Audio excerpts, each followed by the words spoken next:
Hello viewers, வணக்கம். ஸ்ரீ காசி செல்வம் YouTube channel Erode. இன்றைக்கி நம்ம பார்க்க போகிற டாபிக் கானாடு காத்தான் செட்டிநாட்டு அரண்மனைகளை பற்றி இந்த வீடியோவில் நீங்கள் பார்க்கலாம்.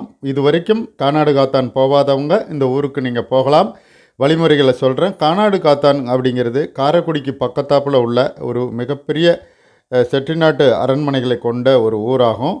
இது நீங்கள் காரைக்குடி போனீங்கன்னா அங்கேருந்து டவுன் பஸ் இருக்குது. தனியாக கார் வசதி உள்ளவங்க காரில் போய்க்கலாம். பிள்ளையார்பட்டி குன்றக்குடி போகிறவங்க இந்த கானாடு காத்தனை அவசியம் நீங்கள் பார்க்கலாம். திருமயம் கோட்டையும் இதுக்கு பக்கத்தாப்பில் இருக்குது. அது மாதிரி ஏகப்பட்ட சுற்றுலாத்தலங்கள் அருகருகே இருக்கிற இந்த செட்டிநாட்டுக்கு நாங்கள் காரில் போனோம். அருமையாக இனிமையான ஒரு பயணமாக எங்களுக்கு அமைஞ்சுது. ஏற்கனவே நான் பலமுறை இந்த கானாடு காத்தான் பார்த்தாலும் என்னோட வந்த சிறப்பு சுற்றுலா உறுப்பினர்கள் இந்த ஊரை பார்க்குறதுக்காக கூப்பிட்டாங்க. அதுக்கு நான் காரில் கூட்டிகிட்டு போனேன். பாருங்கள், கானாடு காத்தான் அந்த ஊருக்குள்ளே நம்ம வந்துட்டோம். இருபுறமும் மிக பிரம்மாண்டமான அரண்மனைகள் போன்ற ஒரு வீடுங்கிறது சொல்கிறத விட அது அரண்மனைன்னு சொல்கிறது தான் அவ்வளோ நல்லாயிருக்கும், பொருத்தமாக இருக்கும். ஏன்னா கேட்டிங்கன்னா, ஒரு வீதியிலேருந்து இன்னொரு வீதி போகிற வரைக்கும் இந்த வீட்டோடைய நீளம் அகலம் அவ்வளவு அருமையாக இருக்குது. மிக பிரம்மாண்டமாக அந்த காலத்தில் எல்லாமே 100 வருடங்கள் 80 வருடங்களுக்கு முன்பு கட்டப்பட்ட கோயிலாக தான் கோயில் போன்ற ஒரு வீடுகள், அரண்மனைகள் எப்படி வேணாலும் நம்ம சொல்லலாம். அவ்வளோ அற்புதமான இந்த மிக பிரம்மாண்டமான பங்களாவை நம்ம பார்க்குறோம். நாங்கள் காரில் போயிருந்தோம். 3 பேர் மொத்தம் போயிருந்தோம். இங்கே நாங்கள் குன்றக்குடி போயிட்டு அப்படியே கானாடு காத்தான், பிள்ளையார்பட்டி இதெல்லாம் பார்த்தோம். அது தனித்தனி வீடியோவில் உங்களுக்கு ஒவ்வொன்றும் நான் போடுறேன். இதில் முழுக்க முழுக்க கானாடு காத்தான் தான் நம்ம பார்க்குறோம். கானாடு காத்தானில் செட்டிநாட்டு பலகாரங்களும் விற்கிறாங்க. முன்னாடி அற்புதமான ஒரு தெப்பக்குளம் இருக்கிறது. கோயில் குளம்னு சொல்லலாம். கோயில் சிவன் கோயில் அருகே மிக பிரம்மாண்டமான ஒரு அற்புதமான மிக அழகிய ஒரு குளம் இருக்குது, கோயில் குளம். அதை பார்த்துட்டு அப்படியே வந்தீங்கன்னா ஒரு பிரம்மாண்டமான அரண்மனைகள் போன்ற பங்களா வீடு, செட்டிநாட்டு வீடுகள் அதை நம்ம பார்க்குறோம். உள்ள அனுமதி இல்லை. ஒரு சில இடங்களுக்கு கட்டணம் 40 ரூபாய் வாங்கிட்டு அனுமதிக்கிறாங்க. 40 ரூபாய் 50 ரூபாய் அது போர்டு போட்டிருப்பாங்க. நீங்கள் அதை பார்த்துட்டு கட்டணம் செலுத்திட்டு உள்ளே போகலாம். நான் இப்போ நிற்கிற வீட்டுக்கு முன்னாடி யாரும் வெளியாட்கள் அனுமதி கிடையாது, அந்த வீட்டில் உள்ளவங்கள தவிர. அதனால் நாங்கள் 3 பேரும் பாருங்கள் வெளியில் உட்காந்து தான் இந்த அரண்மனைகளை பார்த்தோம். சுற்றி அந்த வீட்டை சுற்றி அந்த வீதியிலேருந்து இந்த வீதி வரைக்கும் நடந்து பார்த்த வகையில் மிக அற்புதமான இருந்தது. உள்ள அனுமதி கிடையாது. பக்கத்து ஊர்லெலாம் உள்ள அனுமதிக்கிறாங்க. சின்ன அது இதை விட கொஞ்சம் சிறிய சைஸ் வீடுகள் தான் அரண்மனை போன்ற வீடுகள். பாருங்கள், இந்த வீதியிலேருந்து அந்த வீதி வரைக்கும் கடைசி வரைக்கும் இந்த மிக நீண்ட பங்களா அமைஞ்சிருக்குது. அந்த காலத்தில் கட்டப்பட்டது. கோயில் போன்ற ஒரு அமைப்பு தான். ஒரு வீடு ஒவ்வொன்றும் ஒவ்வொரு விதவிதமாக கட்டியிருக்காங்க. பாருங்கள் எவ்வளோ பிரம்மாண்டமாக.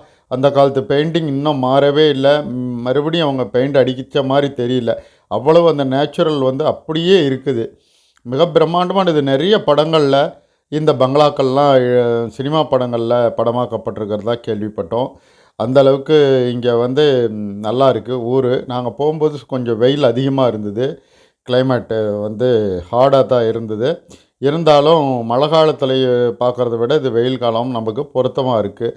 நின்று நிதானமாக ஒவ்வொரு வீடையும் நம்ம பாருங்கள், வெவ்வேறு கோணங்களில் நான் படமாக்கி உங்களுக்கு பதிவிட்டிருக்கிறேன். அதையும் நீங்கள் பார்க்கலாம். கானாடு காத்தானுக்கு ஏகப்பட்ட வேன், சுற்றுலா வேன்கள்லாம் பிள்ளையார்பட்டியிலேருந்து உங்களுக்கு கிடைக்கும். கோயில் குளம் மீண்டும் மீண்டும் அதை பார்க்க தோணுச்சு. அவ்வளோ அருமையாக இருந்தது. இங்கேயே பலகார கடைகள் இருக்குது. ஒரு கடையில் நான் வேணுங்கிற அதிரசம், தேன்குழல் என்கிற முறுக்கு இதெல்லாம் கிடைக்கிது.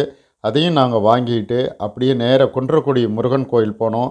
பக்கத்தாப்புலேயே இருக்குது. செட்டிநாட்டு அரண்மனையிலேருந்து கொஞ்சம் தூரம் தான். எல்லாமே 10 கிலோமீட்டருக்குள்ளே தான் இருக்குது. இது குன்றக்குடி.